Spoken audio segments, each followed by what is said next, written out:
Good evening, ladies and gentlemen. Coming to you live from the suburbs of Whitby, Ontario, I'm Angela Valley. And I'm Mary Beth, and we're your hosts of Late Night Literature Circles. Tonight we're going to dive straight into our most highly anticipated discussion of the year, Shakespeare's Macbeth and Fitzgerald's The Great Gatsby. Both phenomenal pieces of literature, if I might add. Both pieces bring very different aspects to the table, as well as ones quite similar. Tonight we will be exploring the ways in which both pieces capture the aspects of fate versus free will and the manipulation of time between both protagonists. So some might argue that both protagonists from either novel share similar qualities when it comes to dealing with their fate, while others believe that the two are in no way comparable. Both Mary and I believe that Macbeth and Gatsby possess similar characteristics. Isn't that right, Mary? Yes, Ange. I think the two, while leading very different lives, have something in common. Maybe not to the same degree, but they are both adamant on controlling their destiny or fate.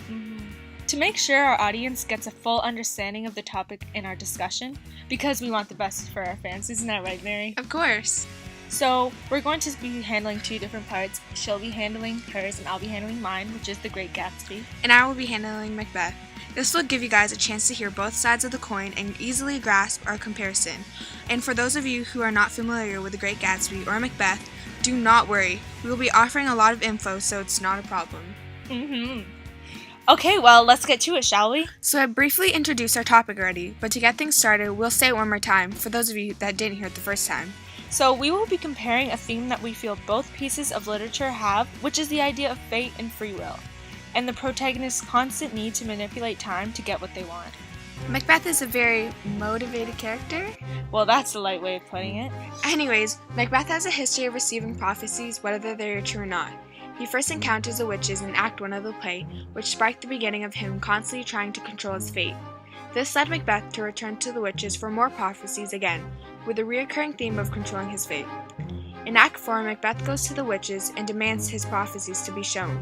I conjure you by that which you profess, however you come to know it, answer me, even till destruction sicken, answer me to what I ask you.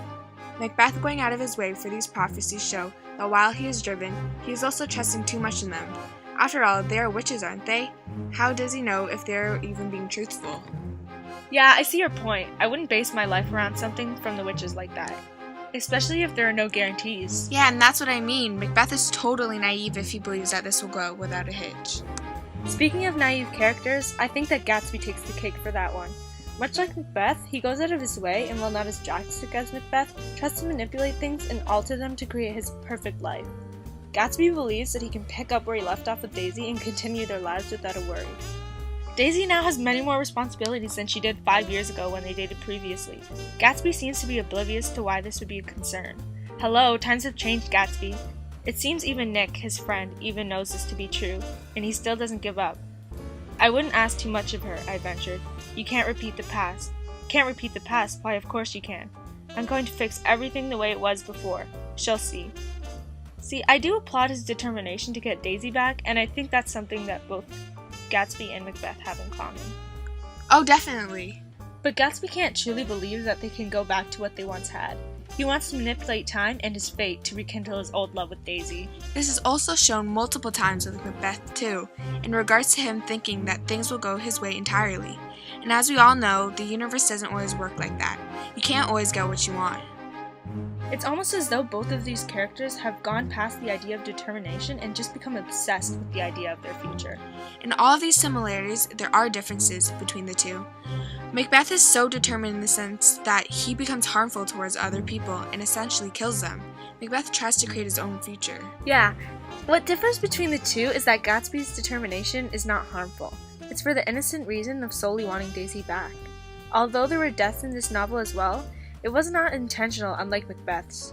Gatsby attempts to repeat the past. Very true. Even though they are both similar, Gatsby remains pure while Macbeth's hands are bloody, so to speak.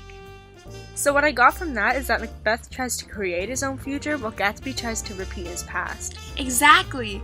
Both of them have a downfall, and I think they both realize that when it starts to happen. Yeah, that's definitely true. Gatsby realizes that Daisy isn't going to go through with their plan of being together. She goes back to what she knows and what is the easiest, her broken life with Tom.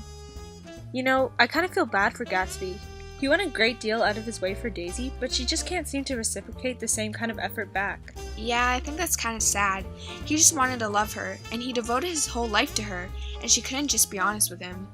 Yeah, she kind of strung him along, thinking that they would have a future together.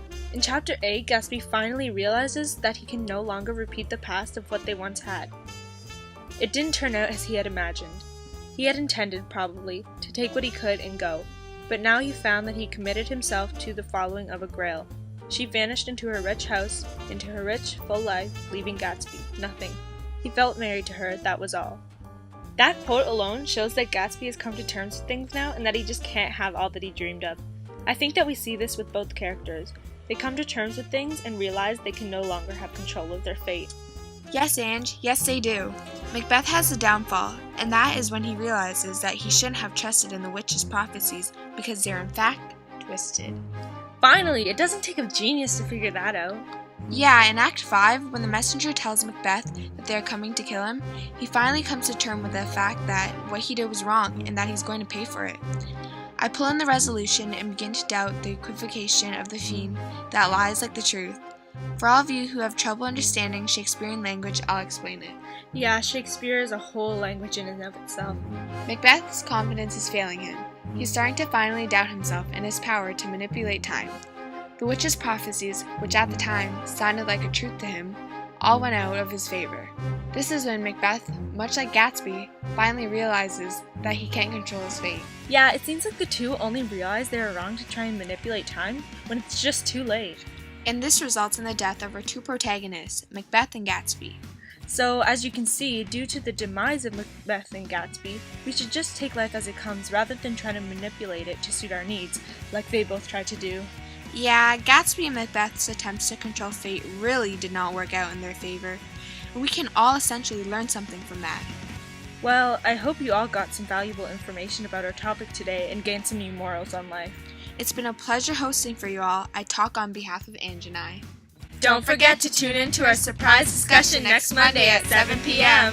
Signing off, and remember, don't try to create the future. and don't try to repeat the past. I'm Angela Valley. And I'm Mary Beth. And we are Late Night Literature Circles.